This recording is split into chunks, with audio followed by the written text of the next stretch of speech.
So the next thing I'd like to cover is copyrights. So what is a copyright? Well, if you break the word into its two parts, copy and write, a copyright gives you the right to make copies, which is a right that's exclusive to the author or the owner of the copyright, and nobody else can make copies of it. And that's where the value of a copyright lies.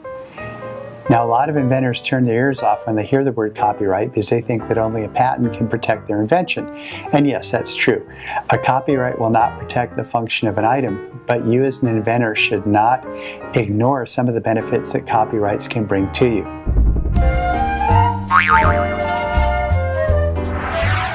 So when people think about traditional copyright, it covered written works of art such as Shakespeare's plays and things like that. To be or not to be? For inventors, there are a lot of other things other than the traditional plays and movies and songs that can be protected by a copyright. For most inventors, one of the most important things they're going to have is a website.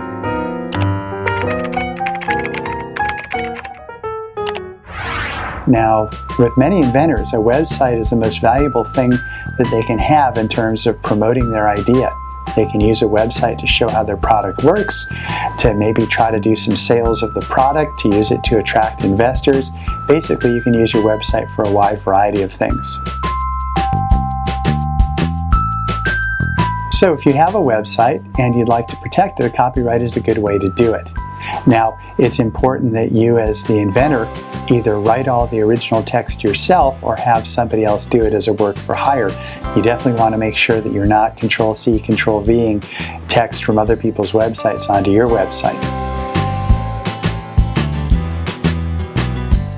Another thing you can protect with a copyright as an inventor is your packaging.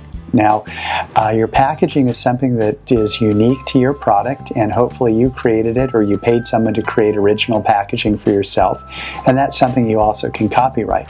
In addition, any sort of promotional or advertising materials that you turn out, anywhere from a trade show banner to say an owner's manual, these are also things you can protect by copyright.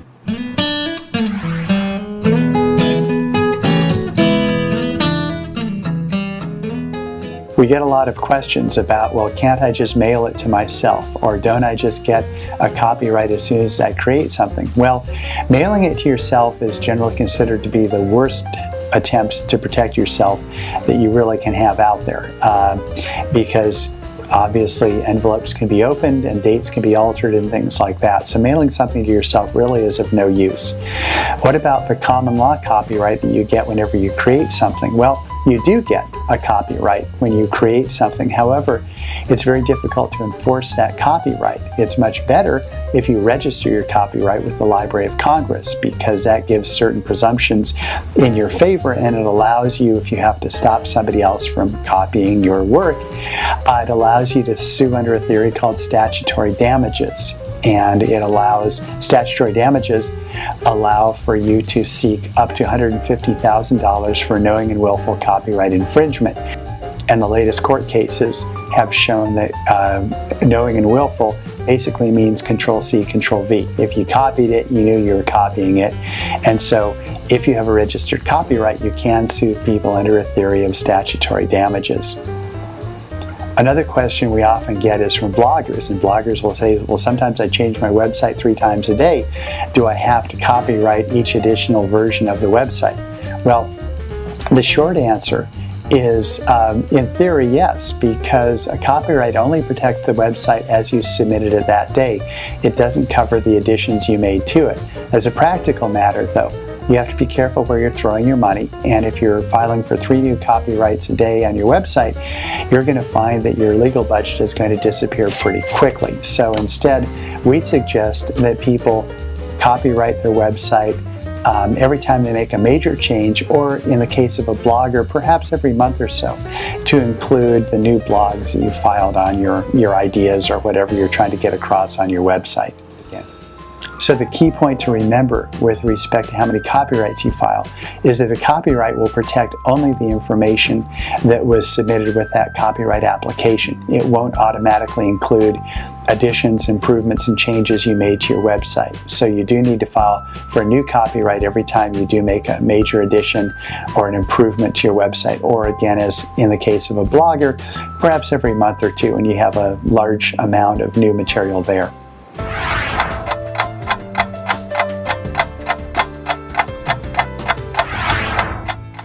So how long is a copyright good for? Well, under the current law, at the time this video is being made, copyright protection extends for the life of the author plus 70 years, which means that for people like me who copyright things like PowerPoint presentations and class handouts, probably when my copyright expires, my heirs are not going to be too terribly concerned because probably it's not going to have a whole lot of value. However, if you happen to be Stephen King or John Grisham, or one of the famous musicians, you're very concerned about when your copyright will expire because, frankly, along with that expiration is the right of your heirs to make a whole lot of money off your work. So generally, the more prolific and popular you are, the more you are concerned about the actual date at which your copyright will expire.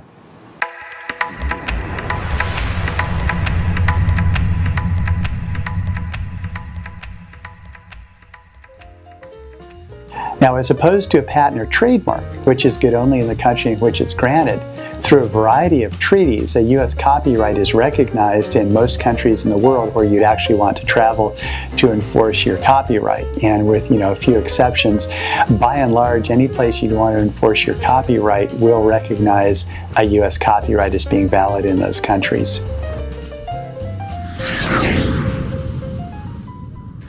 Copyrights. As I said before, a lot of inventors turn their ears off when they hear copyright. They think, well, copyright just protects musicians and writers and things like that. Well, it does protect them.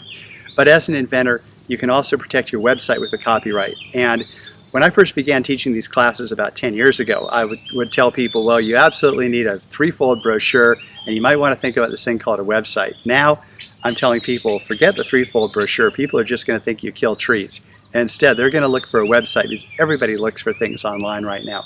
And the best way to protect a website, frankly, is with a copyright. They're the least expensive type of intellectual property out there, and they're a very good way to protect websites, packaging, owner's materials, any advertising or promotional literature you turn out.